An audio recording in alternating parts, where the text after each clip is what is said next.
আসসালামু আলাইকুম ভিউয়ার্স, দেখতে পাচ্ছেন একটি বারটেক মেশিন প্রেসার ফিট গুলো খুলতেছি। তো আসলে প্রেসার ফিট গুলো খুলে কি করব, এটা বাটন স্টিচ করে ফেলবো। বারটেক টু বাটন স্টিচ দিয়ে আমার প্রেসার ফিট খোলা শেষ হয়ে গিয়েছে। এবার আমি এটাকে বাটন স্টিচের সেট লাগাচ্ছি। তো এটার সেটও লাগানো হয়ে যাচ্ছে প্রায়। এটা হলো ব্রাদার ডি সিরিজের একটি বারটেক মেশিন। তো এই বারটেক মেশিনটি অতি সহজে অল্প সময়ের ভিতরে আমরা বারটেক থেকে বাটন স্টিচ করব। অনেকে বলে যে সিএফ কাট লাগে, বিভিন্ন কিছু দরকার হয়, আসলে কোনো কিছুর দরকার নেই। এই যে আমার দেখতে পাচ্ছেন ক্যাচার লাগানো প্রায় কমপ্লিট হয়ে গেছে, কমপ্লিট। এবার আমি মেশিনটি অফ করব। পিছনের ব্যাক কভার খুলতে হবে, কারণ এখানে একটি হেড ডিরেক্টর আছে।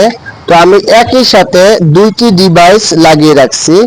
দেখুন, একটা পুলি দিয়ে বেঁধে রাখছি আর এটা লাগানো আছে। ওটা হলো আমার বারটেকের হেড ডিরেক্টর, আর এই যেটা আমি খুলতেছি এটা হলো বাটন স্টিচের হেড ডিরেক্টর। তো এখন আমি এটাকে খুলে ফেলবো। হ্যাঁ, এটাকে খুলে আমি ওই বাটন স্টিচের হেড ডিরেক্টরটাকে লাগিয়ে দেব। তো দেখতে পাচ্ছেন এটা খোলা শেষ হয়ে গেছে, আমি এখান থেকে ঢুকিয়ে রাখবো। তো আমি বারটেকেরটা চেঞ্জ করে বাটন স্টিচের হেড ডিরেক্টরটি আমি লাগিয়ে দিব। তো এইভাবে করে আপনারা অতি সহজে বাটন স্টিচ থেকে বারটেক করতে পারবেন, বারটেক থেকে বাটন স্টিচ করতে পারবেন। তো এটা লাগানো শেষ হলে যে আমাদের কাজ শেষ এরকমের কিন্তু নয়, আমাদের আরো কাজ আছে। এবার আমি এটাকে, যাতে আমার এই ডিভাইসটা নষ্ট না হয়ে যায়, পলি দিয়ে পেঁচিয়ে আমি এখানে রেখে দিলাম। পরবর্তীতে যে আমি বারটেক করতে চাই তাই চেঞ্জ করে ফেলবো। তো এখন আমার এটার কাজ শেষ হয়ে গিয়েছে, যেহেতু হেডটা চেঞ্জ করে ফেলছি। এখন আমি ব্যাক কভারটি লাগিয়ে দিলাম। তো এখন আমার বোর্ড খুলতে হবে, বোর্ডের কভার খুলতেছে। শুধু জ্যাকটা চেঞ্জ করে দিতে হবে, আপনাদেরকে আমি দেখাবো। এই যে আমার একটা জ্যাক আর একটা জ্যাক লাগানো, ওটা হলো বারটেকের জ্যাক লাগানো আছে। আমি এটা চেঞ্জ করে বাটন স্টিচের জ্যাকটাকে লাগিয়ে দিলাম। সো আমার সম্পূর্ণ কাজ শেষ হয়ে গেছে। তো এখন আমার এদিকে কাজ যেহেতু শেষ হয়ে গেল, তো এখন আমি কভারটিকে লাগিয়ে দিচ্ছি। তো এখন আমি দেখব যে বাটন স্টিচ মেশিনটি কি আমার ঠিক আছে কিনা। তো এখানে আমি দেখব, মেশিনটি পাওয়ার সুইচ অন করব। অন করার পর দেখতে পাচ্ছি যে কি হয়।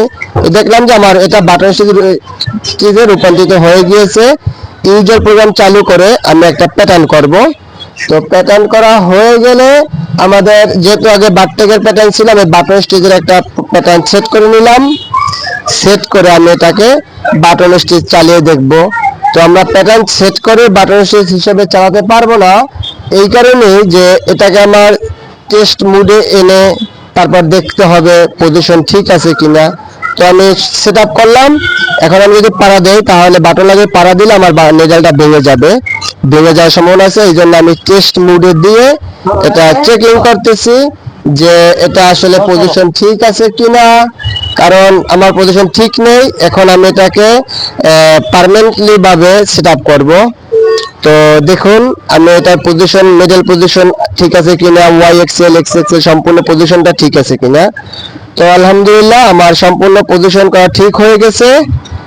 এখন আর আমার কোনো সমস্যা নেই। এখন আমি দেখুন মেশিনটি চালাচ্ছি। অতি সহজে আমরা বারটেক থেকে বাটন স্টিচ করতে পারবো। যদি আপনারা করতে চান, আমার কমেন্টে নাম্বার আছে, আমার সাথে যোগাযোগ করতে পারবেন, আমি বলে দেব। আর যারা করতে চান তারা অবশ্যই করে নেবেন। আমার চ্যানেলটি ভালো লাগলে অবশ্যই সাবস্ক্রাইব এবং কমেন্ট লাইক দিয়ে আমাকে ফলো দিবেন সবাই। আল্লাহ হাফেজ।